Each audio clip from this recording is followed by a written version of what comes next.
বন্ধুরা, কোনো মানুষ এতটা নিষ্ঠুর কিভাবে হতে পারে?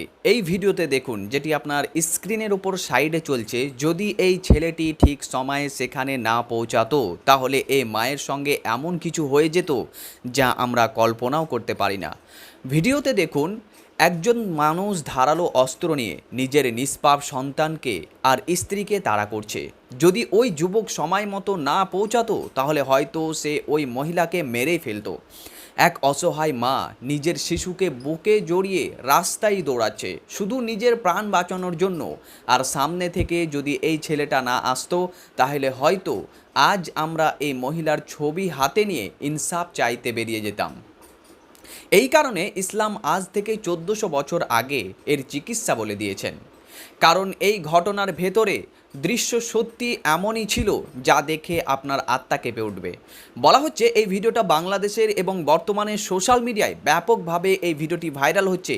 এই লোকটার সঙ্গে এমন কি ঘটেছিল যে হাসি খুশি একজন মানুষ নিজের পরিবারের জন্য ভয়ঙ্কর নেকড়ে হয়ে গেল। এর পেছনে বেশিরভাগ সময় একটা বড় অভিশাপ কাজ করে, আর সেটা হলো নেশা। এই লোকটার ব্যাপারে যখন আমরা জানার চেষ্টা করলাম, তখন যা জানতে পারলাম সেই ভয়ঙ্কর এক নেশায় আসক্ত ছিল। বাকিটা আপনারাই বুঝে নিন। আমাদের সমাজে অনেকেই খুব সহজে বলে দেয় একটু নেশা করলে কি এমন ক্ষতি। তারা এটাকে শুধু মজা বা বিনোদন মনে করে। কিন্তু মনে রাখবেন, নেশা একজন মানুষকে ধ্বংসই করে না, পুরো পরিবারের জীবনকে জীবন্ত মৃত্যুর মতো করে তোলে।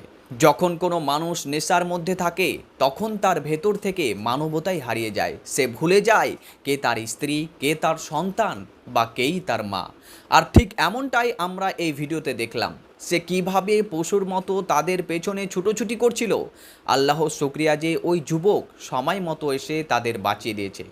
নেশা মানুষকে আশরাফুল মাখলুকাতের মর্যাদা থেকে নামিয়ে এক ভয়ঙ্কর হিংস্র প্রাণীতে পরিণত করে। এই কারণে ইসলাম 1400 বছর আগেই এই অভিশাপকে মূল থেকে নিষিদ্ধ করে দিয়েছে। কারণ এটা মানুষের বিবেক, জ্ঞান, বুদ্ধি নষ্ট করে দেয়। অথচ ইসলামে জ্ঞান ও বিবেকের হেফাজতকে অত্যন্ত গুরুত্বপূর্ণ মনে করা হয়। এই কারণে আল্লাহ রসুল সাল্লাল্লাহু আলাইহি ওয়াসাল্লাম নেশাকে সব খারাপের মূল বলে সতর্ক করেছেন। তিনি বলেছেন, মদ ও সব ধরনের নেশা থেকে বেঁচে থাকো, কারণ এগুলো সব অকল্যাণের চাবিকাঠি। আর আজকের এই ভিডিও যেন সেই হাদিসেরই জীবন্ত প্রমাণ। নেশা এই লোকটার বুদ্ধির ওপর এমন পর্দা ফেলে দিয়েছিল যে সে তার নিজের পরিবারকেই হত্যা করার চেষ্টা করছিল। আল্লাহর রহমতে সেই যুবক যদি না থাকতো বা সেখানে সময় মতো না পৌঁছাতো, তাহলে তার সাথে যে কি হতো তা আপনি নিজের চোখেই দেখতে পারেন। আল্লাহ তাআলার কাছে পরিশেষে দোয়া করি, আল্লাহ যেন প্রতিটি মুসলমানকে এই রকম অভিশাপ থেকে হেফাজত করেন। আমিন সুম্মা আমিন। প্রিয় বন্ধুরা, এই ভিডিওর ব্যাপারে আপনার কি মতামত আপনি অবশ্যই কমেন্ট বক্সে জানাতে ভুলবেন না। ভিডিওটি ভালো লাগলে অবশ্যই একটি লাইক করুন এবং এই ভিডিওটি বেশি বেশি পরিমাণে শেয়ার করুন, যাতে করে সকল জ্ঞান বুদ্ধি সম্পন্ন মানুষ ভিডিওটি দেখতে পারে এবং নিজের বিবেককে একটু খাটাতে পারে এবং এই ব্যাপারে ভাবতে পারে যে নেশা কতটা ক্ষতিকর।